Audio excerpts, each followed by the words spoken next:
This episode of Fluff Dragon Art is brought to you by my incredible patrons, including the epically generous Shepherd Shield, Fanta the Ghost Dragon, Gigabit the Saved Gamer, Queen Haiku, D Birch, Sharp Wit, Rocky Harmony, and Kira Ledmoon.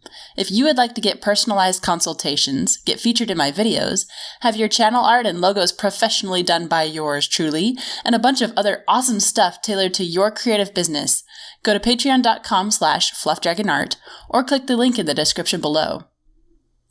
So you're scrolling through your feed, looking at all these awesome artists on your phone, and oof, someone's anatomy is way off, and it's clear that it was not done on purpose.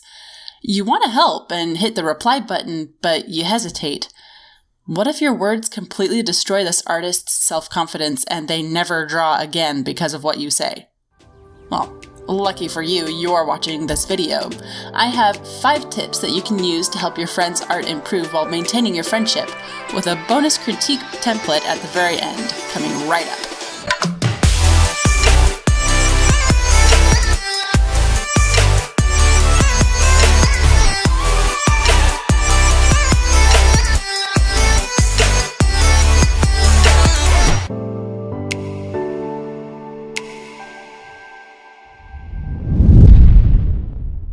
Hi, I'm Lonnie, your Fluff Dragon Overlord. If you want to grow your creative business and learn how to make a living doing what you love without having to get out of your pajamas or go to the office, join the Fluffs Against Free Art movement now by clicking the subscribe button and ringing the bell.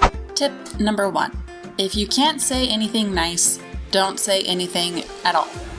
Thumper's father had wisdom for the ages that is especially relevant today. If you aren't certain how to give feedback in a kind and effective way, don't. It's the artist's journey, not yours, and they don't need comments such as, "This sucks," or "cringe," or "go back to art school." Honestly, no one ever does. So relax, give them a heart emoji, and move on. Being a jerk never helped anyone, including the jerk. Tip number 2. If you can't pinpoint why you don't like something, don't say anything. There is no comment more frustrating than, "I don't know why, but this looks off to me." The artist is trying to improve, but getting comments that are vague and negative is a guaranteed one-way ticket to weeks of frustration as we try to figure out what the heck is wrong with our art. Be specific about your critiques. Are the colors clashing? Is the anatomy disproportionate? Is there a lack of balance in the figure?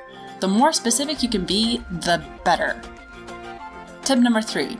Never underestimate the power of sincere compliments. Artists are more receptive to anyone's critiques after they've been buttered up. Of course, people are smart and they can tell when someone is lying, so make sure you mean what you say, and again, be specific. I mean, which sounds better to you? You need to fix this, and this. Oh, and don't forget this, and this. Or, I love how clean your line work is and your use of harmonious colors. You may want to do some eye practice sketches here and there to really give this piece some oomph, but I can see your progress. Keep up the good work. Tip number 4. Just compliments can be almost as annoying as just criticism. Granted, just getting compliments won't send the artist into a depressive spiral, like just getting criticism would, but if an artist is truly trying to improve and deliberately asks for feedback, don't be afraid to tell them what you think. Honesty has value. Developing artists get suspicious if literally all they hear are good things.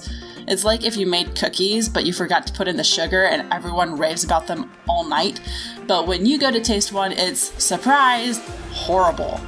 Or if you're at a fancy dinner for hours and everyone has been complimenting you on how great you look, but then you walk into the bathroom and discover a ginormous booger has been hanging from your nose the whole time and no one said anything. Rude. Say something so we can fix it. Tip number 5. Give us one thing to fix at a time. It takes a while to get good at arting. There are years of practice behind every illustrator, animator, painter, sculptor, what have you.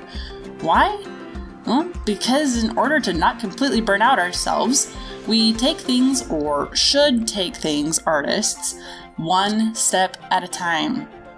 This is another reason to not simply list everything wrong with a piece.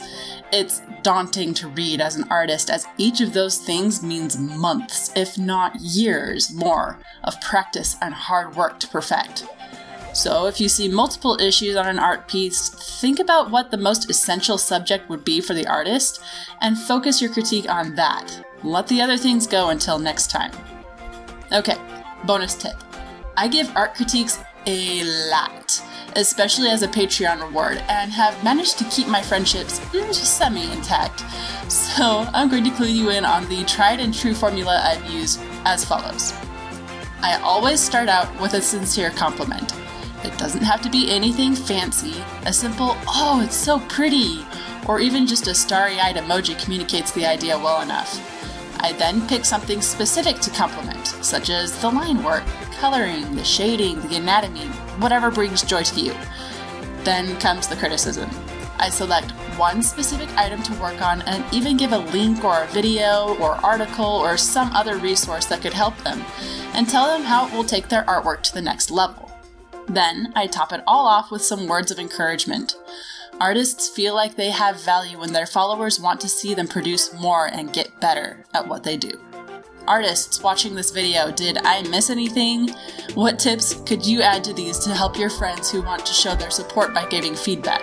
Let me know in the comments below. Stay fluffy, my friends. See you next time.